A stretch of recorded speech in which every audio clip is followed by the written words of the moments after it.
One night in the suburbs of Los Angeles, a huge fire broke out in an apartment.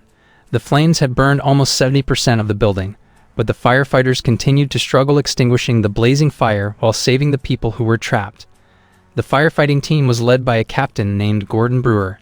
He mobilized his team to save the people, fighting for their lives until they managed to save all the people who were trapped in the building, including an old woman.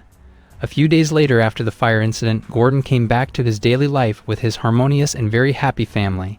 Gordon had a beautiful, motherly wife, Ann Brewer.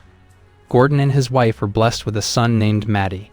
That morning, Gordon and Ann planned to take Matty to see a pediatrician to check on Matty's condition because he had a sore throat. However, because that morning Gordon was going to work, Ann would take Matty to the doctor and ask Gordon to pick them up this afternoon. Long story short, after Matty met the doctor, Ann took her son to the square of the Columbia Consulate building in Los Angeles, while waiting for her husband to come to pick up. Time passed. Ann glanced at her watch, which made her start to feel a little anxious when she realized that her husband had not come to pick them up at the right time. At the same time, right at the end of the road, a police officer was on duty. But he slowed down his motorbike and then stopped and walked in after parking the motorbike right in front of the building. In the middle of a crowd, no one cared about the police's presence. In fact, a car that was ticketed for parking carelessly was considered to be a common occurrence. Not long after, Gordon came with his car. He drove slowly, then parked his car some distance from the building. Right in front of his car, Gordon saw the police standing, without paying attention to Gordon's car, which was parked on the side of the road. The policeman was focused on the convoy of Colombian officials and also the car of CIA agents who were entering the consulate building area. Gordon asked permission to park his car because he was going to pick up his family, but the police just smiled without saying a word, as if he was agreeing to Gordon's request. But a few seconds later, when Gordon just stepped forward while waving at his wife and son, suddenly the building exploded. The incident happened so quickly, the FBI agent stated that the powerful explosion resulted in 24 people being seriously injured, 9 people dead, including Colombian officials and also several residents, including Gordon's wife and son. Gordon was thrown several meters after being hit by a taxi, and currently he still looked shocked and experienced trauma when he found out his family died in the explosion. While Gordon was in hospital, he was being treated intensively. 2 FBI agents were assigned to guard him, and they were worried about Gordon's condition, who seemed very devastated by the death of his son and wife. Gordon accidentally listened to their conversation. They discussed the trigger for the explosion, which came from a police officer's motorbike. Hearing this, Gordon's breath seemed to hitch. He immediately remembered the police whom he encountered before the explosion occurred. Gordon realized that the police seemed to have deliberately in disguise to carry out his action. In a condition that had not yet fully recovered, Gordon forced himself to get up, and finally he was given permission to visit the FBI office. After providing information about the police officer he had met before the explosion, the FBI then played a CCTV recording taken from the Colombian consulate building. Indeed, the video showed a police officer's activities which were very suspicious, and it was believed that he was disguised as a police officer. When they saw the police officer's face, the FBI agents realized that the person was a Colombian terrorist named Claudio Perini, nicknamed El Lobo. It was believed that Claudio carried out the terror as a form of revenge over American oppression of Colombia. Not long after, a special agent named Peter Brandt appeared. He was one of the targets that Claudio targeted while he was in a convoy of Colombian officials. But luckily, at that time, he was far from the explosion. When he met Gordon, Brandt expressed his condolences for the death of Gordon's family, and he promised to find the perpetrator, Claudio, who killed Gordon's family. After returning from the funeral, Gordon still couldn't accept the death of his son and wife. He felt devastated when he had to accept the fact that from now on, he had to live without his family. Gordon had been asleep, but then he woke up when he heard the sound of the news on television, showing a video recording containing a statement from El Lobo. He admitted to being the perpetrator of the explosion. In fact, he was also the mastermind behind all the previous explosions, including the explosion in front of the Columbia Consulate building in Los Angeles. Meanwhile, at the Department of State Dulles Annex building, the supervisory committee gave a strong reprimand to Peter Brandt, as the special agent, who was considered to be the trigger for war between Colombia and America because of his mission to fight guerrillas in Colombia. For this reason, the Senate Supervisory Committee asked Brandt to immediately stop his mission operations, for the sake of security and peace, and also in stopping El Lobo and his guerrillas' terror against America. Even though he had received warning, Brant did not immediately stop his mission. He actually ordered his men to immediately prepare the plane to launch to Colombia. Not long after, Brant got a call from Gordon. Here, Gordon asked Brant to fulfill his promise and asked about the progress of the search for El Lobo, who killed his wife and son. But how disappointed Gordon was when he heard Brant's statement, which said that for now, justice for his son and wife is not a priority that must be prioritized. This made Gordon fed up, so he planned to come to Colombia, but first he tried to find information about the guerrilla troops led by El Lobo. With the help of an FBI agent and a former military advisor who had previously served in Colombia, Gordon was provided with information about what transportation could take him there, and also a passport was made so that Gordon could be allowed to enter the country. At the same time, Brant finally arrived in Colombia. He was greeted by his military allies and planned a major attack to bring down El Lobo with his guerrilla troops. The next day, Gordon left for Colombia. With a passport and limited information, Gordon was determined to get on a bus that was going to take him to the border. The next morning, Gordon was still asleep on the bus, but suddenly gasped in shock when he saw all the passengers scattering out of the bus. He was curious about what happened, so he asked one of the passengers. The woman told him that ahead there, the guerrillas were stopping and inspecting every vehicle that was going to pass through the border. The bus driver felt responsible, suggesting to all the passengers to hide next to the moving bus, hoping that they could escape inspection. But unfortunately, when they ran into the forest, they're caught up. Luckily, in the end, Gordon was saved after the current dragged him to the upper river, even though he had to give up his bag containing his provisions and passport. Meanwhile, at the station, Brant got news from his subordinates that Gordon was currently on his way to Colombia to find Claudio. Hearing this, Brant was shocked because he was worried about Gordon's safety. Without any experiences, it would be impossible for Gordon to enter or leave Colombia safely. At the same time, in the guerrilla camp, one of Claudio's trusted men, Roman, gave a copy of Gordon's passport, which they found in his bag. Seeing this, Claudio smiled, realizing Gordon's stupidity. He took advantage of the situation to get ransom money by ordering all his guerrillas to focus on capturing Gordon. Meanwhile, by boarding a wooden boat, Gordon arrived at a fishing port. One of the fishermen told him information that there were some local residents who were willing to provide passport-making services. So without waiting any longer, Gordon immediately went to a local market and ignored a watch trader, who realized that Gordon was the person the local police were looking for. That man immediately gave the information to the head of the Colombian police. At the same time, the disguised guerrillas also saw Gordon's whereabouts, and when Gordon accidentally saw a boy was going to be hit by a motorcycle, Gordon tried to help because he remembered his late son and wife. He then tried to stop the commotion. Unfortunately, Gordon didn't realize something. While Gordon was chatting with the boy and his mother, the Colombian police and guerrillas were hunting him as their target.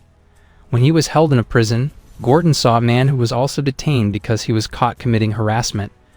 This man was Sean Armstrong, a Canadian mechanic, and so far, local residents had used his services to repair things related to machines. When he found out that Sean Armstrong was a mechanic, Gordon asked him so that he would sell his passport at a high price. But unfortunately, Armstrong rejected it outright. That evening, while the police guards were busy watching a football match on television, they didn't realize that the guerrillas were hiding, sneaking into the prison area. By Claudio's orders, the guerrillas were assigned to kidnap Gordon and free the guerrillas who had been detained with Gordon this afternoon.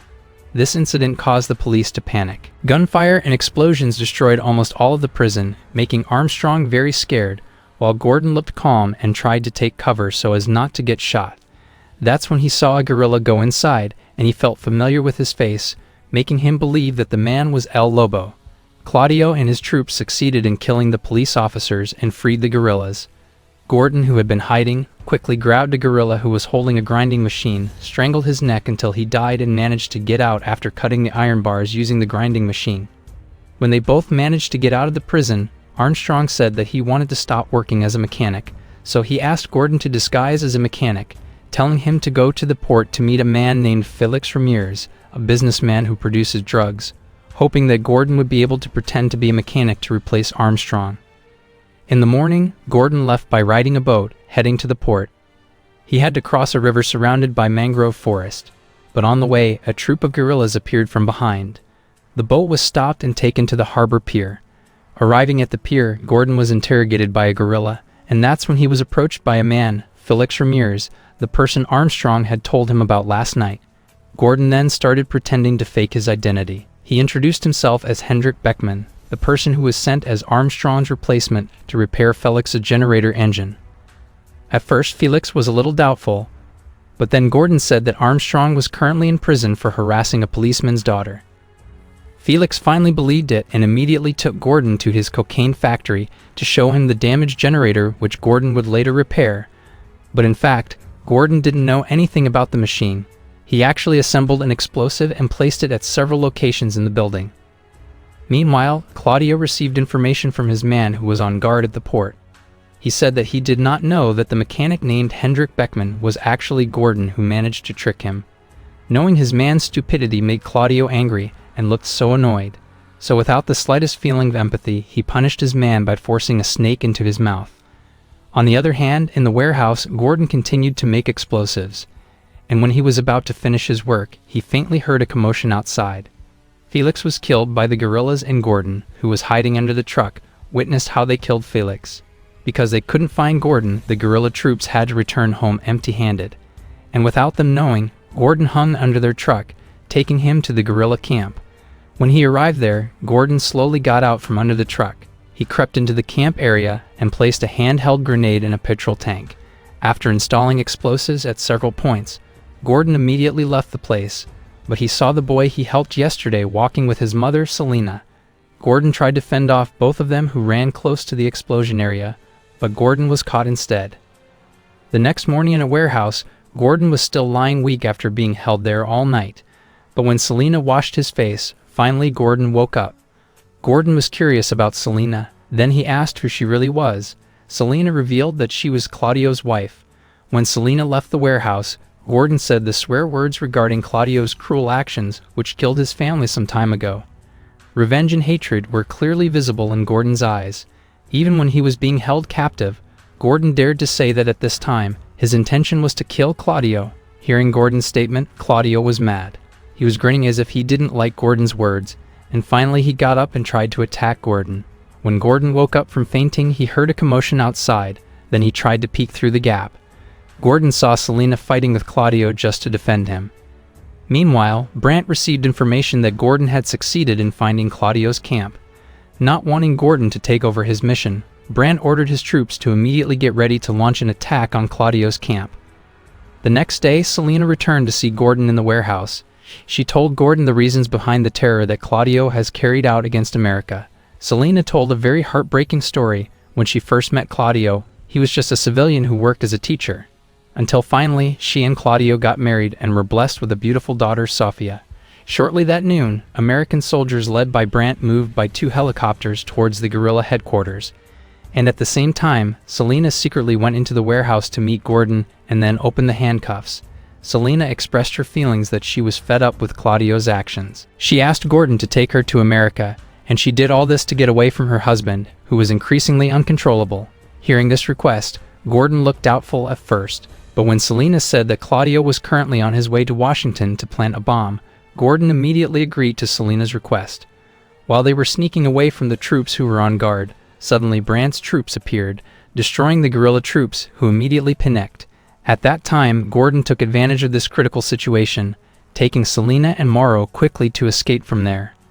Not long after, the guerrilla camp was then bombarded by air missiles dropped by Brant's troops, causing all the guerrilla troops to die. Meanwhile, Gordon and Selena were moving towards the edge of the forest, but they had to stop when Gordon realized that the ground in front of them was embedded with several mines. Gordon was forced to clear the mines first before they passed through it. The mine explosion made some of Brant's troops suspicious, and they rushed towards the explosion. Not long after, Brant appeared and greeted them. Proudly, he told Gordon that his mission to destroy the Colombian terrorists had been successful. But his arrogance disappeared. His facial expression changed into confusion when Gordon said that the leader of the terrorists had tricked them. Currently, Claudio was in America and would soon detonate a bomb in Washington, D.C. Shortly, Gordon, Selena, and her son finally arrived in Washington, D.C. They were warmly welcomed by the commissioner and also high-ranking American officials. Gordon introduced Selena to the FBI agents, Phipps and Agent Dre. Selena was the only key person who knew where the bomb was.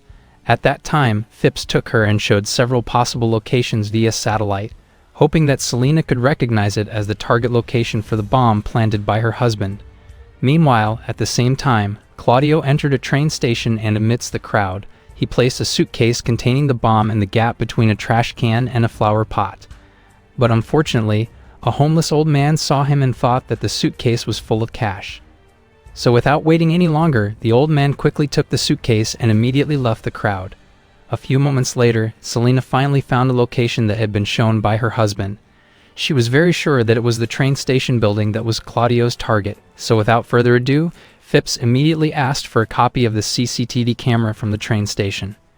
And sure enough, they saw Claudio there a few moments ago, and also an old man who took the suitcase. Meanwhile, Gordon approached Selena to say thank you for her help, but Selena looked worried as if she regrets her actions. Seeing Selena's anxiety, Gordon tried to comfort her, saying that what she had done had indirectly saved many human lives. However, Selena still looked anxious, so she asked one of the women to take her to the toilet, in the hope that she could calm her mind for a moment. When she got up from her chair, Selena asked Mauro, her adopted son, to come with her.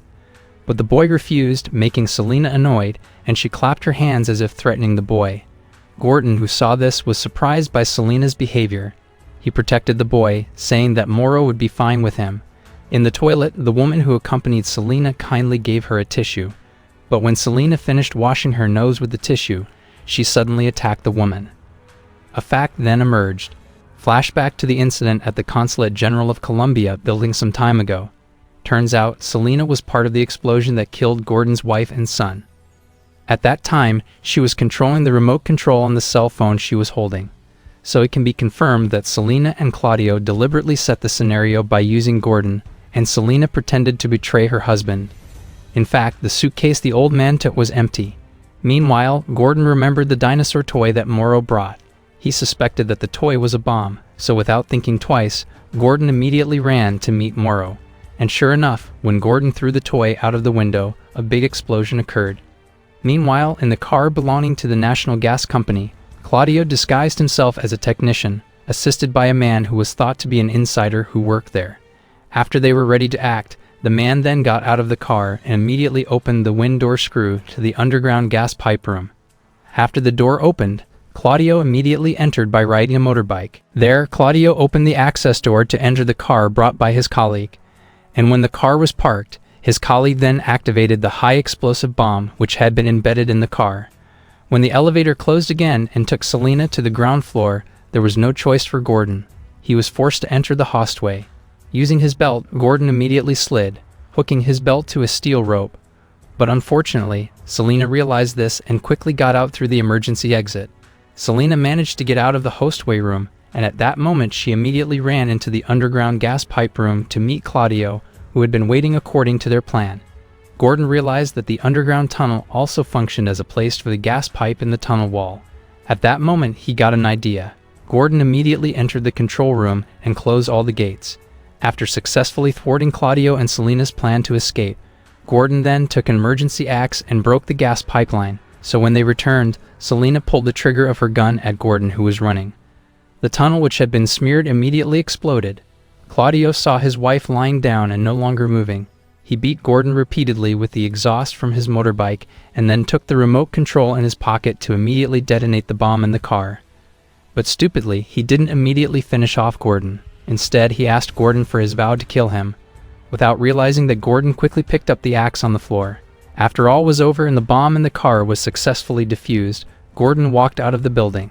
He got everyone's attention, but Gordon didn't care about the people around him. He actually met Mauro right in front of the Department of Foreign Affairs building. After losing his son, Matty, Gordon decided to adopt Mauro.